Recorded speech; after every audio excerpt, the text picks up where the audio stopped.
Hello everyone, it's Paige and welcome back to my YouTube channel today.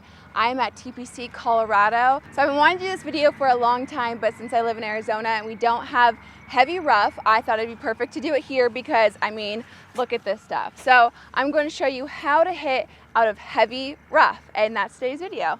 So let's first start when you just miss a fairway and you're in this heavy stuff. What I see that people do wrong all the time is that they try to advance it too far and they end up taking a club that doesn't really work for them. So instead of taking with a lie this bad, using like something with more loft, like a wedge, probably only up to about an 8-iron, depending how strong you are, maybe a 7-iron. But I'll see people take fairway woods out of these lies and they end up advancing it only 2 feet and they compound their problem instead of taking your medicine. When rough is this thick, again, it depends on how strong you are and your swing speed, but for the most time when you have a really buried lie in the rough, take something with more loft and come down more steep on it. That is very important, and that's why when you have a fairway wood in the rough, you still again will have to come more steep on it. People will do the same swing that they will do out of the fairway and try to sweep at it, and then they top it, it doesn't advance anywhere,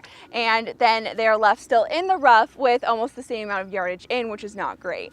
Another thing I like to do is I like to put the ball a little bit farther back in my stance, again if the lie is really buried, and this will help me come down onto it.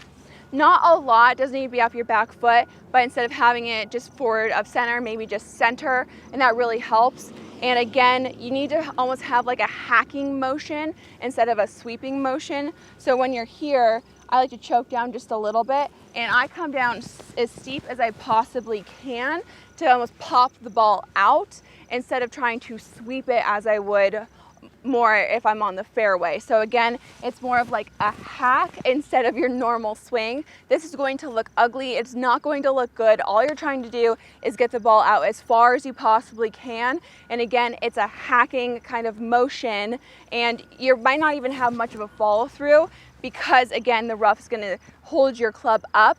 But again, think more steep on it. You want to get as little grass between the club and the ball. So if I'm coming back here, I don't want to get all this grass through it. So that steeper motion, you want to feel almost like you're coming on the back of the golf ball, getting the least amount of grass possible. So we talked about a longer shot from the rough. Now let's do a wedge shot from the rough. How is it going to react? How are you going to hit it?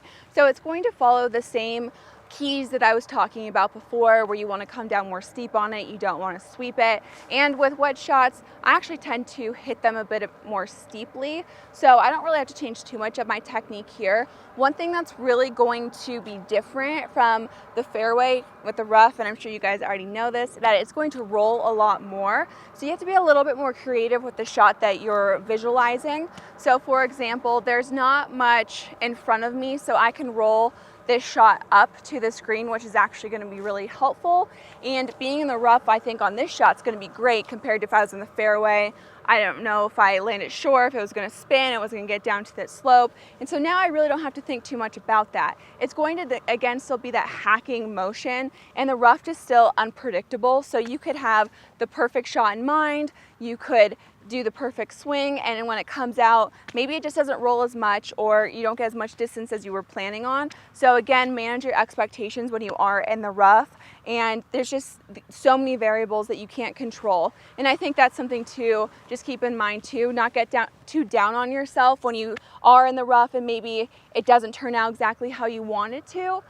Just know that you just need to prepare, think about the shot at hand, and visualize what you want to do. So for this one, I'm going to put a little back in my stance. I'm going to kind of come more steep on it, make sure the ball flight is a little bit lower, and I'm visualizing it's kind of like low running shot.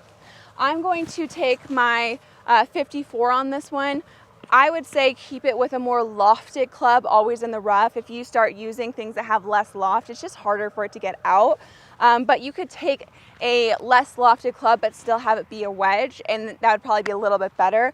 I would actually prefer that I would use a pitching wedge for this one with more of the run, but just because I like my 54, this is what I would tend to use. But I would say use more of like a pitch, maybe a 50 or a 48 if you have that in the bag. I think that would be the better play. So again, choke down just slightly, put a little back in your stance, you're gonna do a bigger swing and it's not gonna carry as far as you would in the fairway. So again, keep that in mind, and it's gonna roll a little bit more.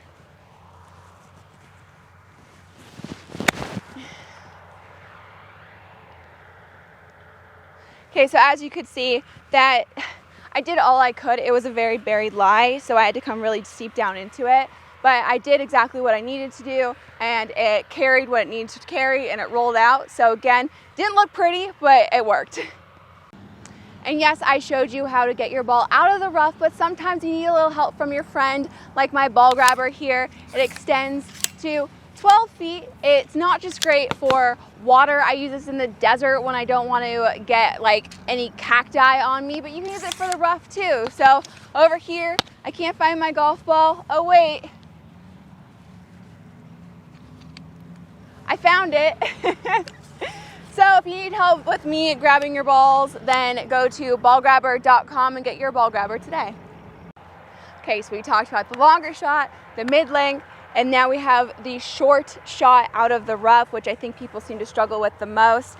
And it's because it's a very difficult shot, and most people don't know the right technique for this. Okay, so we have a buried lie.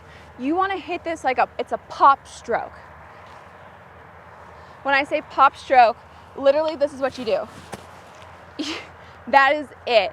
Again, it's not pretty, but it works. You almost want to feel like you're hitting it as a less exaggerated bunker shot. That's how I like to think about it. And so instead of being really wide, you're going to narrow your stance just slightly. You're going to choke down on it, weight forward, and you come up and down. Like, it's literally such a steep swing, and it's almost like a buried lie in the bunker. And remember when I was talking about the ketchup packet analogy, where if you're going to come down on the ketchup packet, that's right down on it, it's going to pop the ketchup out of the packet. That's exactly what I want you guys to visualize when you see this shot right here. So I'm just coming down steep on it, almost stopping right at the ball. And you need to be aggressive with this, because if you just like decelerate right here, you're just going to get stuck in the grass. It's going to get thick. So you have to really get in there and pop it out. It is unpredictable, so this does take a lot of practice just to get a little bit more feel on it. But even when you practice, it is just a harder shot. So again, weight forward, pop it out. It doesn't take as much effort as you would think. So when I'm hitting that pop shot, you feel like you have to hit it really hard, and you have to be aggressive with your swing, but you don't have to take a huge big hack at it. You can still be aggressive with it being a little bit shorter, but it flies out there once you have the right technique and you get used to what you're doing. So again, all of these take so much practice just to get some feel and like what feels good for you, because once you get used to it, it's really not all that bad. But again, it's that practice and just knowing how maybe it might react, and you'll get used to that, or you'll start to know a little bit more about it just through practice, working on it on the range, practice facilities, anything you can, just practice, and that's how you're gonna get better in the rough. So I hope you guys enjoyed today's video. Don't forget to like, leave a comment down below, and subscribe, and I'll see you next Thursday.